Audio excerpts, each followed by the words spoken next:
I'm going to talk you through a quick technique that allows you to control quite precisely how you affect distinct user-defined frequency areas within an audio file.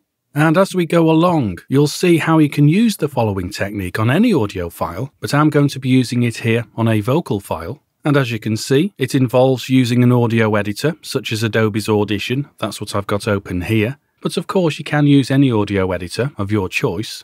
I'm only using Audition because, well, for convenience, in that there is a particular process that you are going to find quite useful. I'm not saying you can't do it with other audio editors, but it's set up as a preset here. Or, with this technique, you can buy specific plugins to do a similar job. And in fact, that's what we're going to do first of all. We'll start by doing just that, with a plugin by a company called Melda. It's this one here, called MultibandReverb. The technique I'm going to be talking about is splitting your audio file into distinct frequency areas, and then affecting those individual frequency areas with different processes. For example, you could choose a particular frequency area and only apply reverb to it, leaving all the other remaining frequency areas completely dry. Now, as I say, you can buy plugins to do a similar job. In this case, we've got Melda's MultibandReverb open. Now, I'm not actually going to talk you through how this particular plugin works in any detail, other than, well, as you can see, you can open up a preset to start off with, and then once you filter through and choose the particular preset you want to use, then the plugin is now set up so that the chosen frequency area has this reverb affecting it. Now, even though we've used a preset, you can of course adapt it using any of the sliders, or you can visually adapt it down here too. Anyway, I'll just close that down. I'm only really showing you this so that you can see that you can buy third-party plugins to do a similar job. However, here within Audition, you don't need to add any third-party effects. Here's my audio file open, this vocal file. So what I can do to separate this into distinct bands is come up to Edit and then roll down to this option where it says Frequency Band Splitter.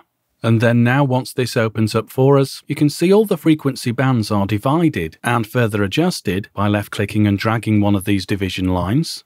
I'll adjust the frequency range for my low end first of all.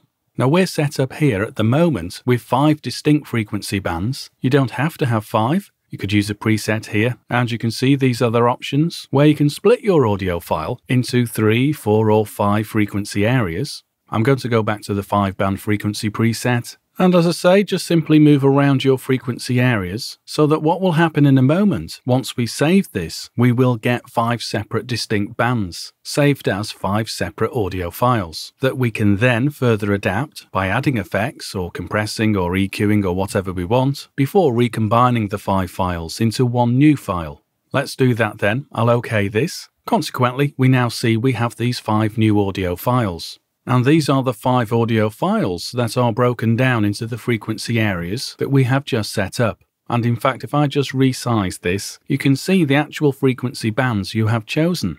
The one that's highlighted is the one that's open in the audio editor at the moment. But if I wanted to adapt this one, well, I'd double click on it to open it up into our view, which means if I play it back,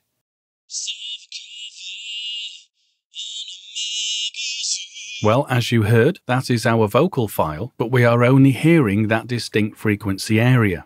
Which means, of course, if I want to add an effect just to this particular part of the audio file, i.e. this frequency band, well, I can do. I could work through all the effects that I've got installed, whether they come natively with Audition or as a third-party plugin. All I need to do is choose the effect I want to use. For example, if I want to apply one of the Audition reverbs, well, I would choose it. I'm not going to go through and adjust this by ear. I'll simply choose a preset for this example, and then I'll hit apply. Let's have a listen to this now.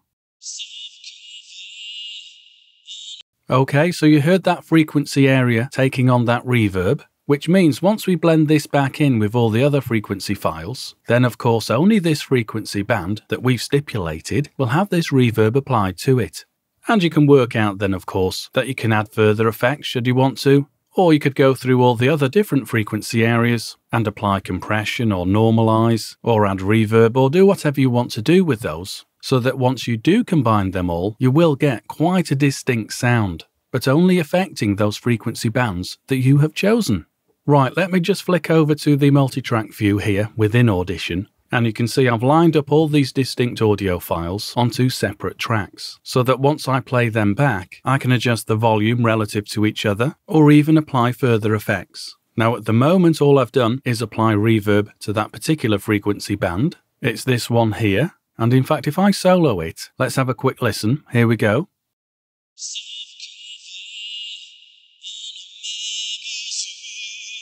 Okay, you can hear the reverb tail dying away. I'll just unsolo it so that we can hear all the distinct audio frequency bands playing back together.